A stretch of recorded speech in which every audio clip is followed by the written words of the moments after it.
a traité ces questions de manière assez lointaine. Et heureusement qu'elles ont été assurées par tout un réseau de partenaires, notamment d'associations spécialisées, car le ministère avait du mal à complètement y entrer. Cependant, les choses ont changé en profondeur depuis quelques années. Entre 2004 et 2007, le ministère de l'Éducation nationale est entré dans une politique de généralisation de l'éducation et du développement durable. En outre, l'année scolaire 2007-2008 a été marquée à la fois par l'entrée de l'éducation et du développement durable dans une phase accélérée de sa généralisation, tandis que de nombreux travaux de fond, lancés notamment dans le cadre du Grenelle de l'environnement, en particulier par le biais du groupe de travail interministériel et intercatégoriel de l'éducation, de l'atelier éducation du Grenelle de l'environnement, qui a été présidé par Jacques Pléjon, ont produit des rapports importants.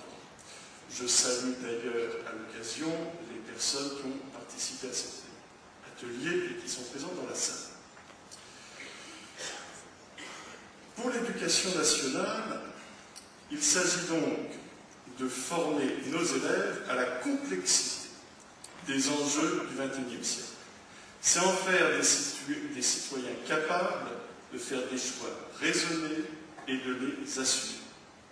Permettez-moi de rappeler les principes de cette éducation. Avant toute chose, il s'agit de se rappeler que le développement durable, défini en 1987 dans le rapport de Mme Brundtland, présidente de la Commission mondiale sur l'environnement et le développement durable, l'énonce comme étant un développement qui répond aux besoins des générations du présent sans compromettre les capacités des générations futures à répondre aux leurs. En embrassant la complexité des relations entre l'environnement, la vie sociale et les pratiques économiques, le développement durable est donc par nature transversal.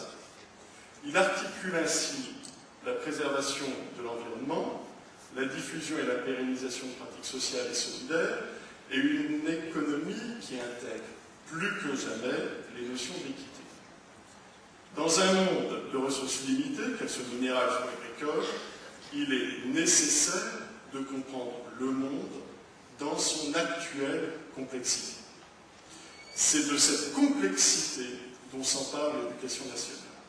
C'est pour cette raison que l'éducation au développement durable est présente dans le socle commun de connaissances et de compétences, ce document qui établit ce qu'il est indispensable pour un élève de maîtriser au moment où il quitte le système scolaire, et ce, afin de mener pleinement son existence de citoyen.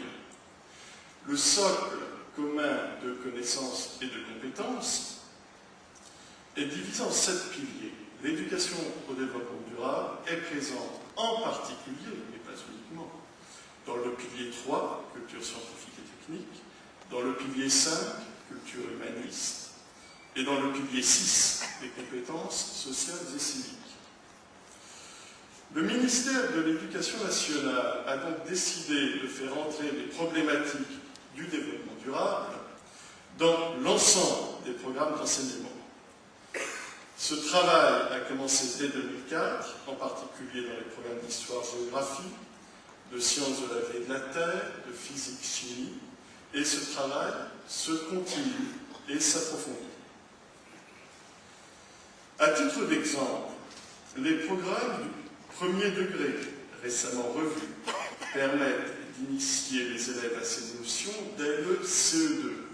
Pour nos amis étrangers, ça veut dire entre 7 et 8 ans. Par ailleurs, les nouveaux programmes de géographie de 5e, qui seront mis en application l'année prochaine, sont-ils intégralement dédiés au thème humanité et développement durable. Dès que un programme change, ou que les programmes d'enseignement changent, cela signifie que l'ensemble des élèves concernés reçoivent cette éducation. Et je le rappelle, nous avons 12 millions d'élèves. En outre, de nombreux thèmes de convergence comme l'eau ou l'énergie sont proposés afin que les enseignants puissent orienter leurs enseignements tout en facilitant les approches interdisciplinaires, toujours dans le souci de cette transversalité.